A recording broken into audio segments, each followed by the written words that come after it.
जय माता दी मित्रों, आपका बहुत बहुत स्वागत है मेरे चैनल मेरी प्यारी कालका माँ में। आज जिस विषय पर हम बात करने वाले हैं वो है कि सपने में देवी या देवता आपको क्यों दर्शन देते हैं, इसका कारण क्या है। आज इसी विषय पर हम चर्चा करने वाले हैं कि क्या कारण है जिनकी वजह से हमें स्वप्न में देवी या देवता के दर्शन होते हैं। देखिए, देवी देवता सपने में दर्शन देने के कुछ ऐसे कारण हैं, एक रहस्य है क्योंकि ये उनकी दिव्य भाषा है और उसी दिव्य भाषा में वे आपको संकेत देते हैं। बहुत से व्यक्तियों को ईश्वर सपने में संकेत देते हैं। जो व्यक्ति निरंतर अपने पूजा पाठ में लगे रहते हैं, उनका पूरा ध्यान अपने इष्ट की सेवा में होता है, जिसके पश्चात इष्ट भी उन पर प्रसन्न होते हैं और कुछ ऐसे संकेत देते हैं जो काफ़ी उनके लिए लाभकारी होते हैं, लेकिन अज्ञानता के कारण हम समझ नहीं पाते। तो बहुत से व्यक्ति हैं जिन्हें अपने इष्ट के दर्शन होते हैं। जब आप नियमित रूप से पूजा पाठ करते हैं, इष्ट की सेवा करते हैं, ऐसे एक देवी या देवता ज़रूर होते हैं जिनकी तरफ आपका आकर्षण ज़्यादा होता है, आपका ध्यान होता है उनकी तरफ। और जब आप उनकी लगातार सेवा में लगे रहते हैं, उनका जाप करते हैं, उन्हीं का ध्यान करते हैं, तो उनके आपको स्वप्न में दर्शन होते हैं। वे आप पर अपनी कृपा को दर्शाते हैं, दिखाते हैं कि वे आप पर प्रसन्न हैं। दर्शन के माध्यम से वे आपको अपनी कृपा प्रदान करते हैं, क्योंकि मित्रों वे प्रत्यक्ष रूप से आपके सामने नहीं आ सकते, क्योंकि इतनी भी योग्यता हमारी नहीं हुई होती। हमें प्रत्यक्ष रूप से उनके दर्शन नहीं हो पाते, तो वे स्वप्न के ही माध्यम से हमें अपनी प्रसन्नता को दर्शाते हैं या संकेत देते हैं। दूसरा कारण ये होता है कि देवता आपके यहाँ पीढ़ी या दर पीढ़ी से पूजते आ रहे होते हैं और आप उनको भूल जाते हैं। आपके कोई ऐसे देवता होते हैं या कुल देवी होती हैं जिनका आप करना बंद कर देते हैं, जिनकी सेवा कई पीढ़ियों से होती आई है और अचानक से उनका कुछ नहीं होता। तो वे बार बार सपने में आकर आपको बताते हैं, संकेत देते हैं कि आप उन्हें भूल रहे हो, कि हम यहाँ पर सदा से पूजते आ रहे हैं लेकिन आप हमें भूल गए हो, आप हमें नहीं पूज रहे हो। तो इस प्रकार के सपने भी आपको आते हैं जिसमें आपको देवी या देवता के दर्शन होते हैं।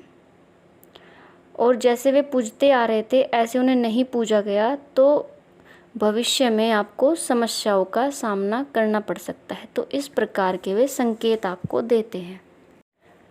अगला कारण ये है मित्रों कि जब आप कभी समस्याओं से घिरे हुए होते हैं, आपका मन परेशान होता है या आप ऐसी विकट परिस्थिति में खुद को पाते हैं कि आपको कोई राह ही नहीं मिलती कि आप उससे निकल जाएं, तो ऐसी परिस्थिति में आप मन्नत मांग लेते हैं, कोई ऐसी मनोकामना कर बैठते हैं या वचन कर देते हैं प्रभु से, इष्ट से, कि आप सोचते नहीं लेकिन आप पहले ही कर बैठते हैं और आपको वो याद नहीं रहता।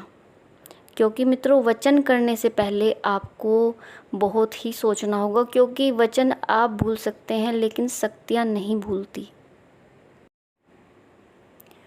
यदि आप में इतना सामर्थ्य है कि आप अपने वचन को पूरा कर सकते हो तो आप वचन करिए, अन्यथा मत करिए।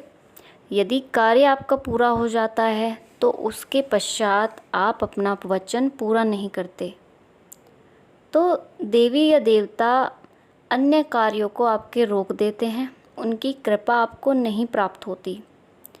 और मैं तो यही कहूँगी कि आप वचन ना ही करें, वही सही रहता है। आप प्रार्थना करें, क्योंकि प्रार्थना से बढ़कर कोई चीज़ नहीं होती। प्रार्थना अवश्य ही सुनी जाती है। तो इस परिस्थिति में भी आपको स्वप्न में देवता के या देवी के दर्शन होते हैं। वे इस बात को आपको संकेत देते हैं कि आपने वचन किया परंतु आप उसे भूल रहे हैं। अगला कारण है मित्रों कि आपके पुनर्जन्म का संबंध। कोई देवता आपको बार बार दर्शन देते हैं जिनकी आपने कभी पूजा भी नहीं की होती, फिर भी आपको उनके दर्शन होते रहते हैं और वे अपनी प्रसन्नता को दर्शाते हैं आपको।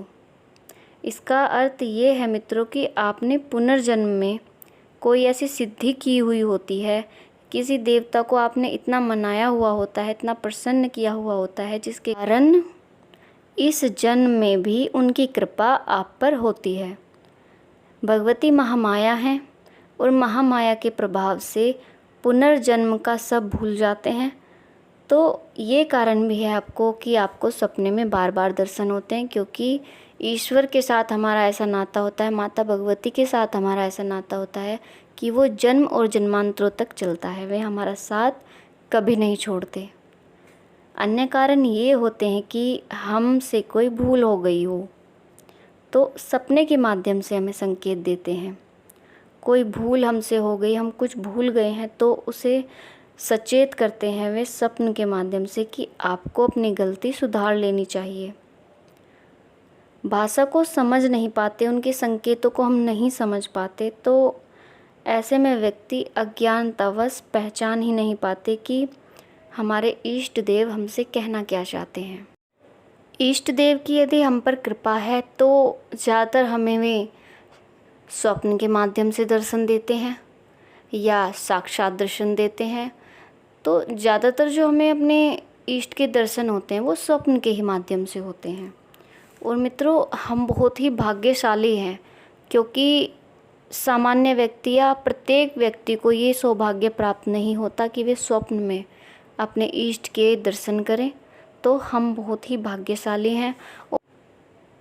और यदि हमने अपने जप से तप से अपने इष्ट को इतना प्रसन्न करके रखा है, अपनी माँ भगवती को यदि हमने प्रसन्न कर रखा है, तो वे समय समय पर यदि कोई समस्या आने वाली होती है या कोई आवश्यक सूचना हमें देनी होती है तो माँ भगवती या हमारे इष्ट हमें स्वप्न में आकर हमें समय समय पर कि भविष्य में ये सब घटनाएं होने वाली हैं। तो मित्रों, हम बहुत ही भाग्यशाली होंगे यदि हमारे साथ भी ये सब होता है। तो आप अपने जप को बढ़ाइए, अपने इष्ट का ध्यान करिए, अपने पूजा पाठ को बढ़ाइए। और इसी के साथ मैं अपनी वाणी को यहीं विराम देती हूँ। आशा करती हूँ कि आपको ये जानकारियाँ काफ़ी पसंद आई होंगी। और यदि आप मेरे चैनल पर नए हैं तो प्लीज़ मेरे चैनल को सब्सक्राइब करें और वीडियो को लाइक करें। मिलती हूँ आपको एक नए विषय के साथ। तब तक के लिए जय माता दी, हर हर महादेव।